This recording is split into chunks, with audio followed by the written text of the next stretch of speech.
आज भौतिक विज्ञान की इस क्लास में तुम सभी लोगों का स्वागत है। आज ये लाइट का तीसरा लेक्चर है और इस तीसरे लेक्चर में हमने इंटरमीडिएट फिजिक्स में दर्पण, जिसको मिरर कहते हैं, उसको प्लस प्रतियोगी परीक्षाओं में दर्पण से संबंधित जो भी क्वेश्चन पूछे जाते हैं, जिस टाइप के प्रश्न पूछे जाते हैं, उनको भी हमने इसमें शामिल कर दिया है। इसलिए इस वीडियो को इंटरमीडिएट के छात्र देख सकते हैं और इंटरमीडिएट के साथ साथ प्रतियोगी परीक्षाओं के स्टूडेंट भी पढ़कर अपने जनरल साइंस में जो मिरर से संबंधित प्रश्न आते हैं उनको याद कर सकते हैं, ताकि उनकी जो भी परीक्षा हो कंपटीशन संबंधी वो उसमें सफल हो जाएं। तो इसके पहले वाले लेक्चर में हमने प्रकाश का परावर्तन, अपवर्तन, क्रांति कोण, पूर्ण आंतरिक परावर्तन, इन सब के संबंध में बताया था। एक बार फिर से हम प्रकाश का परावर्तन बता रहे हैं। वहां पे हमने बताया था कि जब प्रकाश किसी सतह पे आके गिरता है, गिरने के बाद वापस हो जाता है उसी माध्यम में, तो इस घटना को हम प्रकाश का परावर्तन कहते हैं। लेकिन जब किसी सतह पे प्रकाश गिरता है, गिरने के बाद वापस होता है, तो वो सतह दो प्रकार की होती है। खुरदरी भी हो सकती है और चमकदार भी हो सकती है। खुरदरी भी हो सकती है और चमकदार भी हो सकती है। तो अब प्रश्न आता है, खुरदरी होगी तो किस तरह होगा, चमकदार होगा तो किस तरह होगा। ये खुरदरी इस तरह होता है, ये खुरदरी है। ये इस पे मान लिया प्रकाश ये जाके गिरेगा तो ये ऐसे भी जा सकती है, ऐसे भी जा सकती है, ऐसे भी जा सकती है, ऐसे भी जा सकती है। मीन्स खुरदरे पृष्ठ पर जब प्रकाश आके गिरता है, आपतित होता है, तो चारों दिशाओं में फैल जाता है। इसलिए हमने लिखा है कि जब प्रकाश किसी अपारदर्शी वस्तु से टकराता है तो उस वस्तु के पार नहीं जा पाता है, बल्कि वस्तु से टकराकर वापस लौटता है। यदि सतह खुरदरी है तो प्रकाश उससे टकराकर चारों ओर फैल जाता है, लेकिन यदि सतह चमकदार है तो प्रकाश की किरणें एक विशेष तरह से लौटती हैं। इसे प्रकाश का परावर्तन कहते हैं।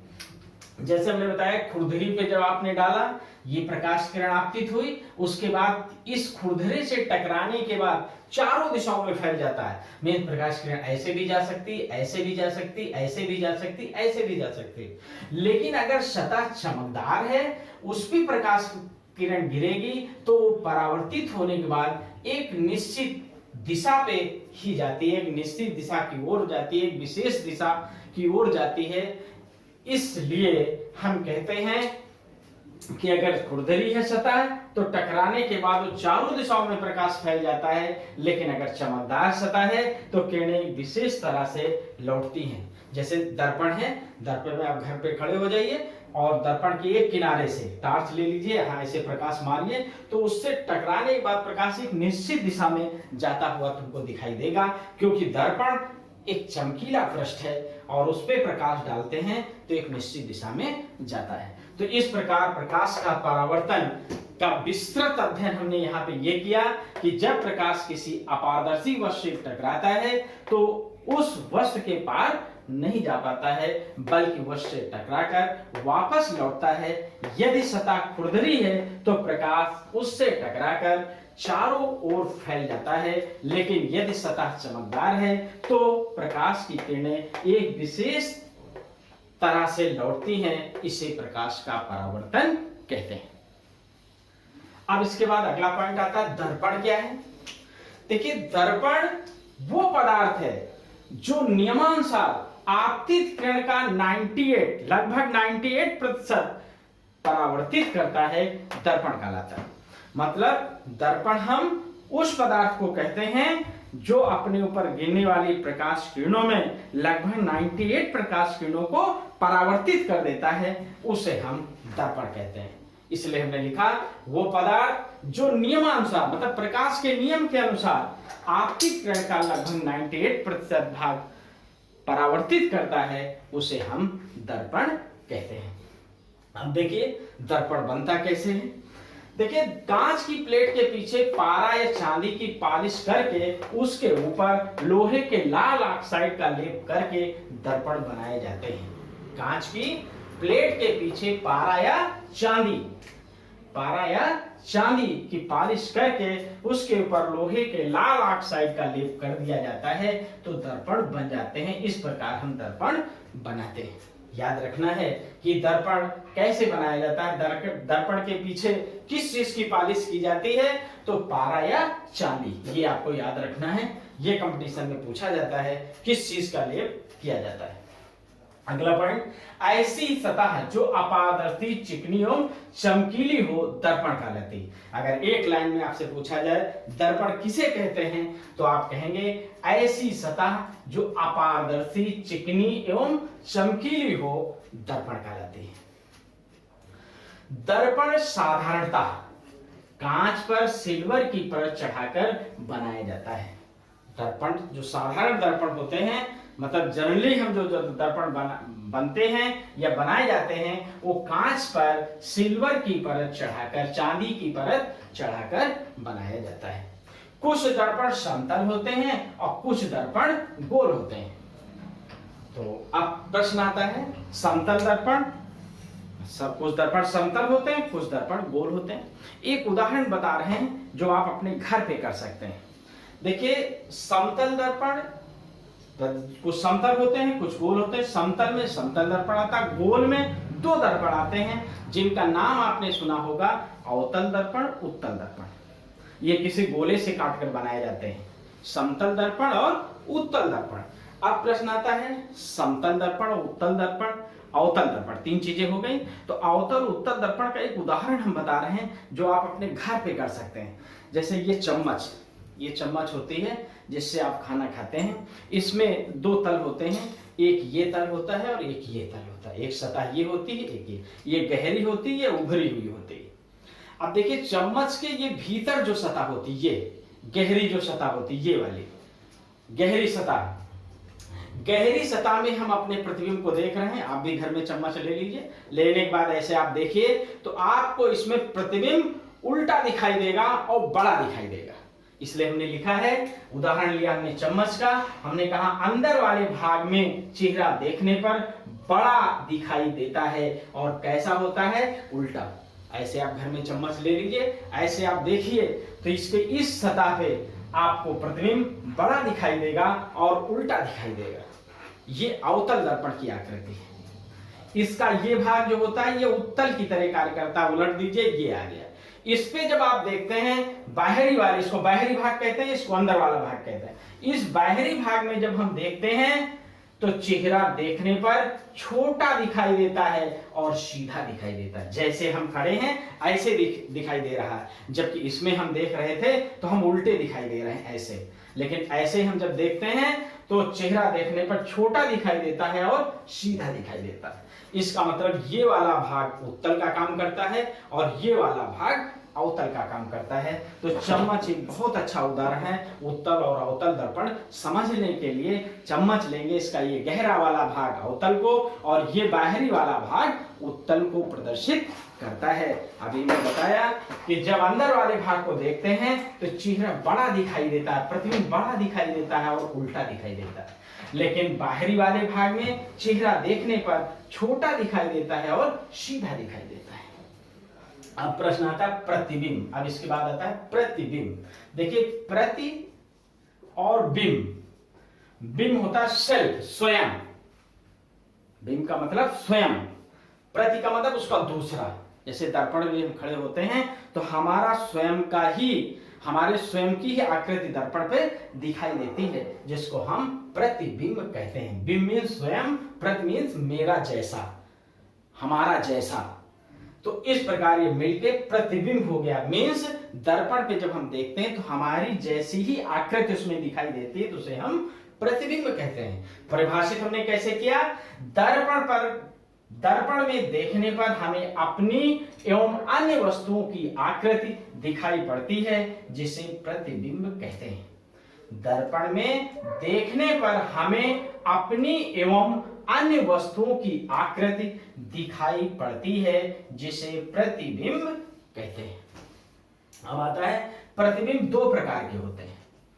एक को हम रियल इमेज कहते हैं, प्रतिबिंब को इंग्लिश में इमेज कहते हैं। तो इमेज दो प्रकार की होती है, एक को हम रियल इमेज कहते हैं, एक को हम वर्चुअल इमेज कहते हैं।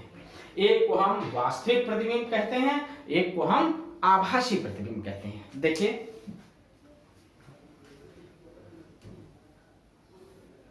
दर्पण से प्रतिबिंब बनता कैसे है।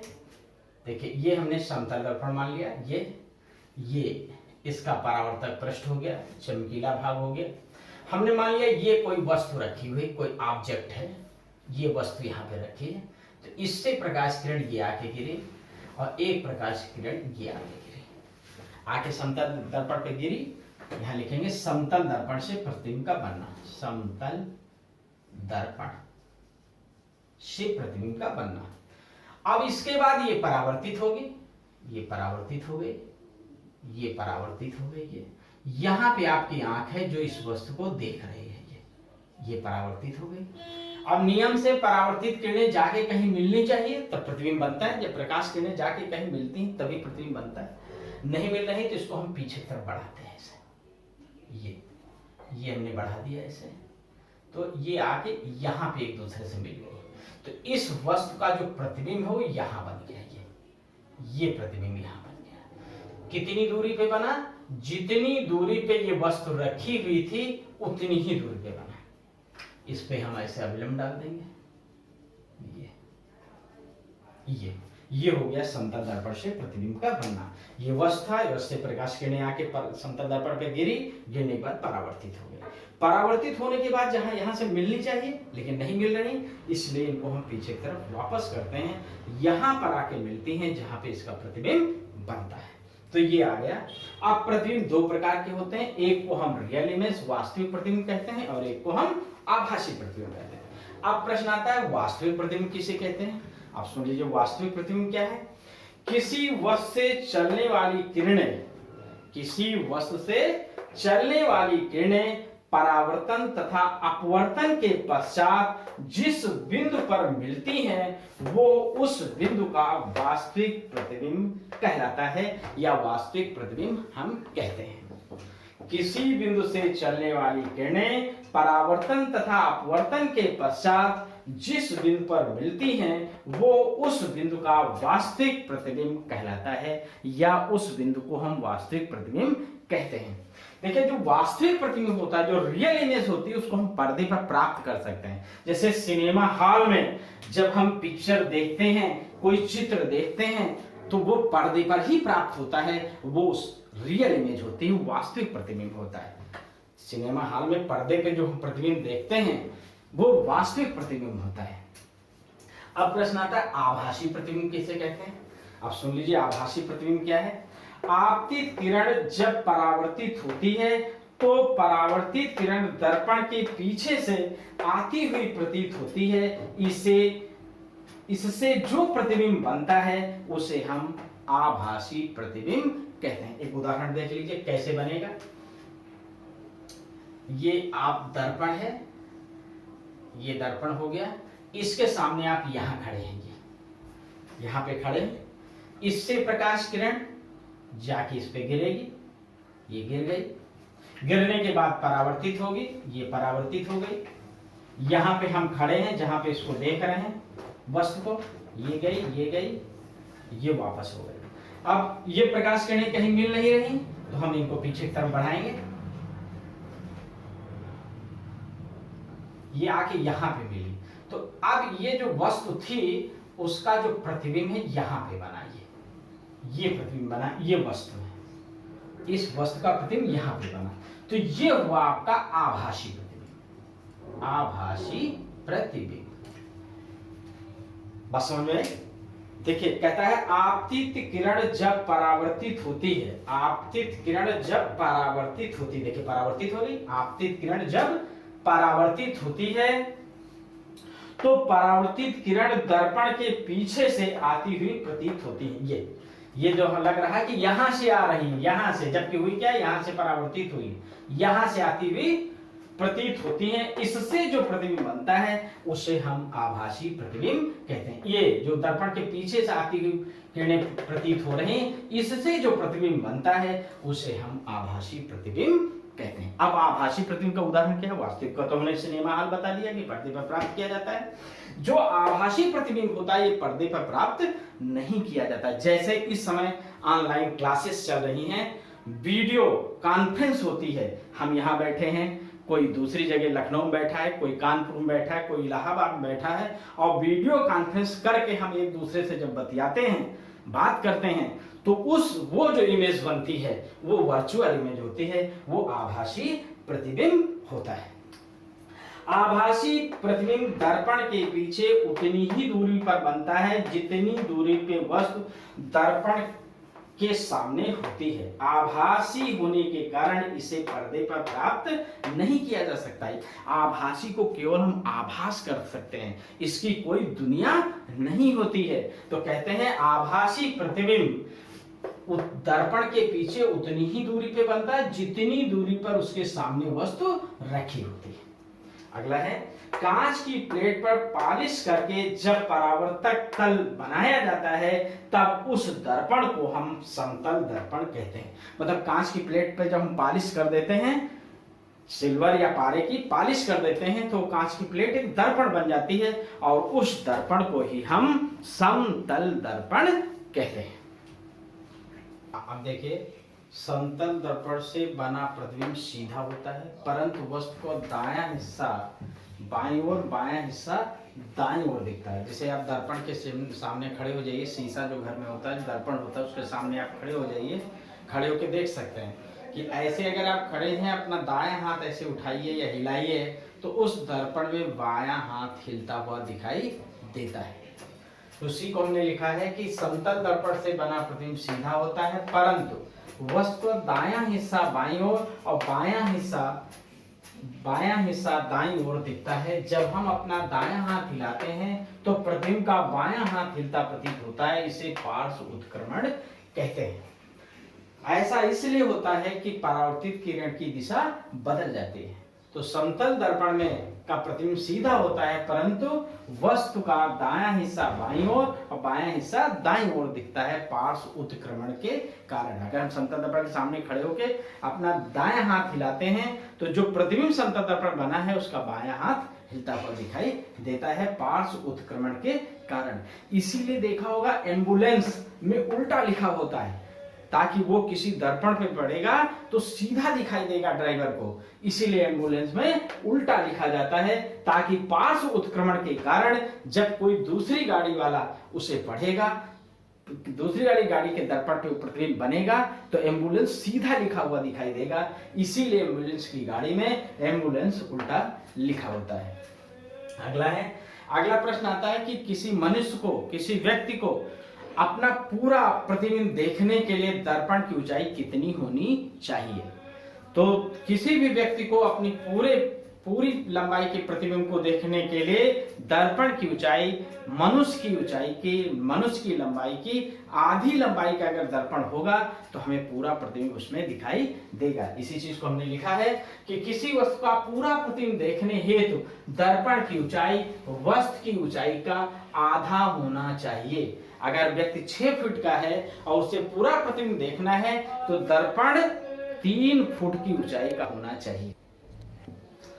तो इस तरह वस्तु का पूरा प्रतिबिंब देखने में दर्पण की ऊंचाई वस्तु की ऊंचाई का आधा होना चाहिए। अगर मनुष्य 6 फुट का है तो उसे पूरा प्रतिबिंब देखने के लिए दर्पण की ऊंचाई 3 फुट होनी चाहिए। मीन 3 फुट की ऊंचाई का अगर दर्पण होगा तो 6 फुट वाला आदमी अपना पूरा प्रतिबिंब उसमें देख सकता है। अगला है, यदि कोई व्यक्ति V चाल से दर्पण की ओर चलता है, दर्पण की ओर आता है, तो उसका प्रतिबिंब 2V चाल से अपनी ओर आता हुआ प्रतीत होगा। अगर कोई व्यक्ति दर्पण की ओर 10 मीटर प्रति सेकंड की चाल से जा रहा है तो दर्पण पे उसका जो प्रतिबिंब बनेगा वो 20 मीटर प्रति सेकंड की वेग से आता हुआ दिखाई देगा। मीन्स व्यक्ति की चाल की 2 गुनी चाल से प्रतिबिंब अपनी ओर आता हुआ दिखाई देता है। आपतित किरण को नियत रखते हुए दर्पण को थीटा कोण से घुमा देने पर परावर्तित किरण 2 थीटा कोण से घूम जाएगी।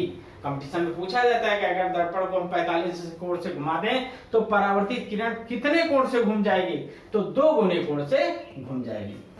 समतल दर्पण से प्राप्त प्रतिबिंब आभासी एवं सीधा होता है, और इसके पहले बता चुके हैं कि दर्पण के सामने जितनी दूरी पे वस्तु होती है उस वस्तु का प्रतिबिंब दर्पण के पीछे उतनी ही दूरी पर बनता है। आभासी प्रतिबिंब कहां बनता है, जहां पर प्रकाश किरणें वास्तविक रूप से नहीं मिलती हैं वहीं पर आभासी प्रतिबिंब बनता है। समतल दर्पण के गुणों का उपयोग पेरिस्कोप बनाने में किया जाता है। पेरिस्कोप क्या है? पेरिस्कोप पनडुब्बी में पानी के अंदर पानी की सतह की वस्तुओं को देखने के काम आता है। पेरिस्कोप कहाँ होता है? पनडुब्बियों में रखा जाता है, और जिसमें पानी के अंदर पानी की सतह पे क्या हो रहा है, बाहर क्या हो रहा है, उसको उस पेरिस्कोप के द्वारा पानी के अंदर देखा जाता है। देखिए किस प्रकार,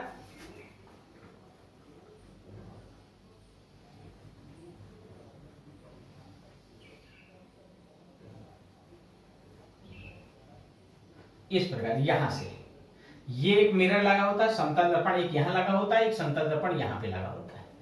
ये प्रकाश किरण ऐसे आती है, फिर ऐसे, फिर यहां से परावर्तित ऐसे जाती है। या वस्तु यहां है तो ऐसे प्रकाश किरण चली, फिर ऐसे आई, फिर ऐसे आ गई, फिर यहाँ पे व्यक्ति जो देख रहा है यहाँ पे आंख होगी जहां पे ये देखा जाएगा। करेक्ट? इस तरह पेरिस्कोप बनाए जाते हैं। यहाँ पे मिरर लगा होता है और यहाँ पे मिरर लगा होता है।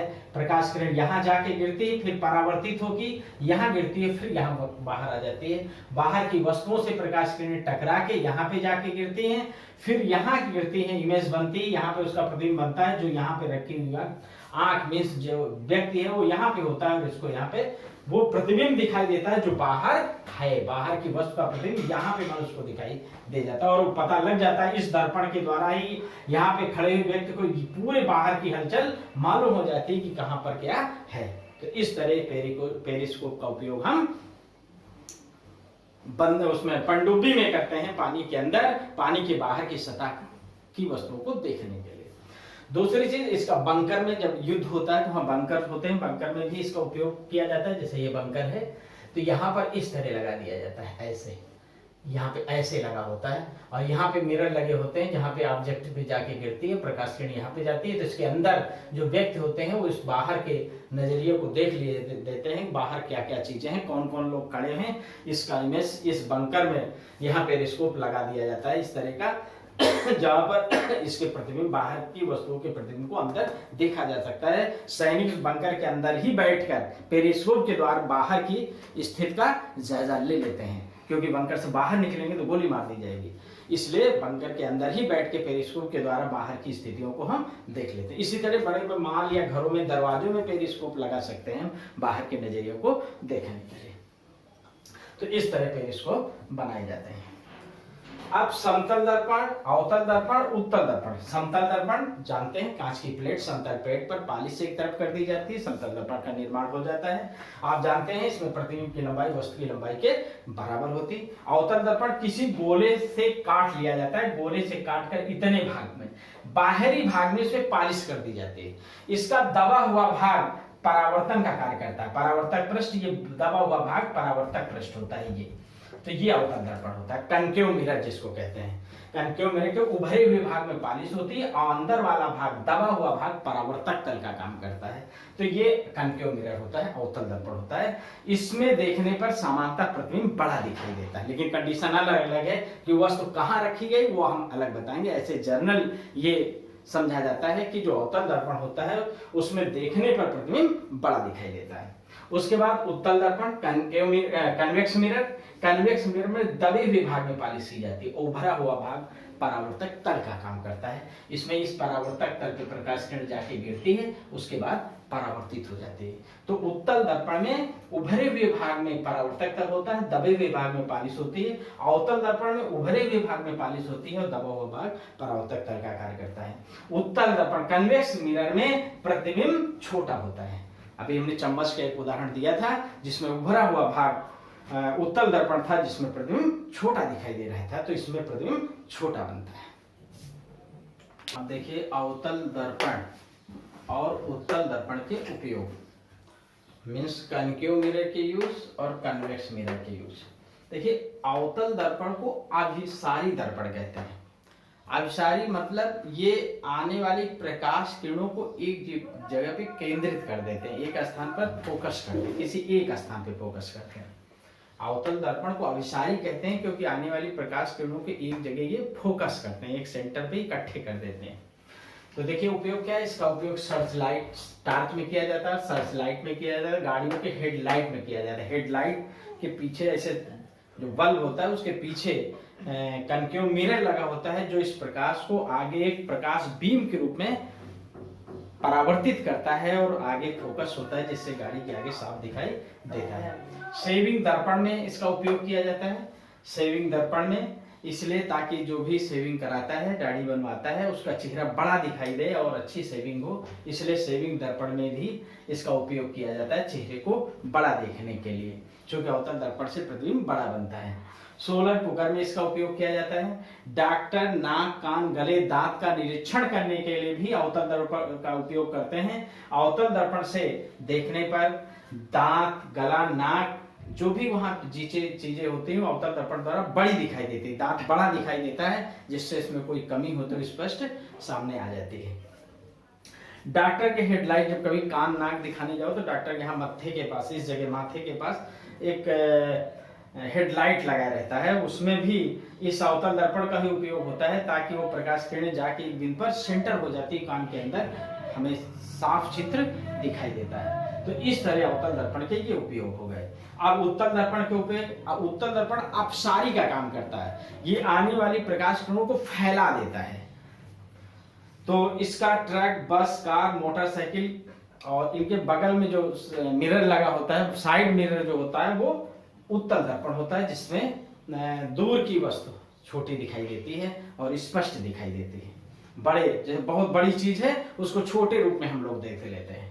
इस उत्तल दर्पण के द्वारा बहुत बड़े, जैसे कोई कार से हम जा रहे हैं तो बगल में पूरी कार का प्रतिबिंब उसमें नहीं आएगा, उसको छोटे रूप में दिखाई देता है और हमें ये मालूम हो जाता है कि साइड में कोई वाहन आ रहा है। माल में भी इसका उपयोग किया जाता है, माल में भी लगा होता है और पूरे माल के प्रतिबिंब को एक जगह सेंटर कर देता है, एक जगह उसका साफ प्रतिबिंब दिखाई देता है। सड़क पर लगे लैंपों में भी इस उत्तल दर्पण का ही उपयोग किया जाता है, वो भी वहां पर भी बल्ब लगा होता है, उसमें उसके चारों तरफ क्या ऊपर की तरफ उत्तल दर्पण लगा होता है जो उस पर पड़ने वाली प्रकाश किरणों को फैला देता है और उस रोड लैंप पे लगे हुए बल्ब से बहुत दूर तक प्रकाश पहुंच जाता है। तो इस तरह उत्तल दर्पण का उपयोग ट्रक, बस, कार आदि की साइड मिरर में किया जाता है, माल में किया जाता है, सड़क पर लगे लैंपों में किया जाता है। अब हम बता रहे हैं प्रतिबिंबों की संख्या कैसे निकालेंगे। जैसे मान लीजिए कोई दो समतल दर्पण हैं और कहा जाए वो समतल दर्पण एक दूसरे से 90 अंश के कोण पे रखे हैं, तो बताइए उन दोनों समतल दर्पणों के बीच कितने प्रतिबिंब बनेंगे। अगर दोनों समतल दर्पणों को 90 अंश पे रखें तो कितने बनेंगे, 60 पे रख दें तो कितना बनेंगे, 40 अंश के कोण पे रख दें तो कितना बनेगा। इसके लिए एक फार्मूला होता है, फार्मूला होता है कैपिटल एन, प्रतिबिंबों की संख्या कैपिटल एन बराबर small n minus 1। Small n की वैल्यू होती है 360 बटे थीटा, 360 बटे थीटा, ये फार्मूला होता है। तो पहले हम स्मॉल एन की वैल्यू निकालते हैं। अगर स्मॉल एन की वैल्यू निकल आवे और संख्या हमें सम मिल जाए, इवन मिल जाए, तो उसमें हम एक घटा देंगे, वो प्रतिबिंबों की संख्या होगी। लेकिन अगर एन में एन को कैलकुलेट करने पर अगर एन विषम संख्या प्राप्त हो जाए तो उसमें हम कोई नहीं घटाते हैं, उनकी पूरी संख्या ही प्रतिबिंबों की संख्या होती है। जैसे फॉर एग्जांपल, जैसे मान लीजिए दो दर्पणों के बीच का कोण 90 अंश है, जैसे एक ये समतल दर्पण, एक ये समतल दर्पण, ये ऐसे रख दिया गया और एक ये ऐसे रख दिया, यहाँ पे वस्तु रखी है, ये वस्तु रखी है और पूछा जाए कि बताइए इस वस्तु के कितने प्रतिबिंब बनेंगे, तो देखिए फार्मूला लाएंगे, स्मॉल एन पहले निकालेंगे 360 बटे थीटा, तो ये हो जाएगा 360 बटे 90 अंश, तो 0 0 कट गया, 4 आ गया, तो स्मॉल एन बराबर 4 हो गया। अब 4 कैसी सम संख्या है, सम संख्या है, इसका मतलब ये फार्मूला लगेगा, प्रतिबिंबों की संख्या, प्रतिबिंबों की संख्या कैपिटल एन बराबर small n minus 1, means capital N बराबर 4 माइनस 1 मीन्स 3, प्रतिबिंबों की संख्या 3 होगी। ये समझ गए। अगर दोनों समतल दर्पण एक दूसरे से 90 अंश के कोण पे यहाँ वस्तु रखी तो इस वस्तु के इन दर्पणों से 3 प्रतिबिंब बनेंगे। तो हमें ये केवल ध्यान रखना है कि n की वैल्यू हम कैलकुलेट करें तो वो समारही की विषम, इसका ध्यान रखना है। अगर n सम संख्या आ रही है तो उसमें हम एक घटा देंगे तो प्रतिबिंबों की संख्या निकल आएगी। अगर n विषम आती है तो उसमें हम कुछ भी नहीं घटाएंगे, वो स्मॉल n का मान ही कैपिटल N अर्थात प्रतिबिंबों की संख्या होगी। दूसरा एग्जांपल देख लीजिए।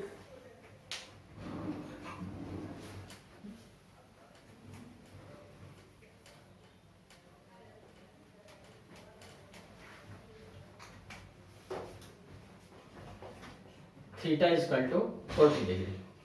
अब देखिए 40 अंश हो गया, तो अब हम लिखेंगे, पहले स्मॉल एल निकालेंगे। स्मॉल एल बराबर 360 बटे थीटा, तो हो जाएगा 360 बटे 40, 0 0 कट गया, ये हो गया 36 बटे 4, ये हो गया 9। तो स्मॉल एल की वैल्यू आ गई 9। ये क्या है? विषम संख्या है। अब ये विषम संख्या प्राप्त हो गई, इसलिए अब इसमें हम कुछ भी नहीं घटाएंगे। प्रतिबिंबों की संख्या होगी, प्रतिबिंबों की संख्या कैपिटल N बराबर होगा स्मॉल n मीन्स 9। इस तरह 9 प्रतिबिंब बनेंगे। अब ये ध्यान रखना है कि ये स्मॉल n सम आता है कि विषम। अगर सम आएगा तो हम एक इसमें घटा देंगे, वो प्रतिबिंबों की संख्या होगी। अगर विषम आता है तो इसमें हम कुछ भी नहीं घटाएंगे, वो संख्या ही प्रतिबिंबों की संख्या होगी। इस तरह हम किन्हीं दो दर्पणों के बीच कितने प्रतिबिंब बनेंगे इसकी जानकारी हम कर लेते हैं इस फार्मूले से, बशर्ते हमें सम और विषम का ध्यान देना है।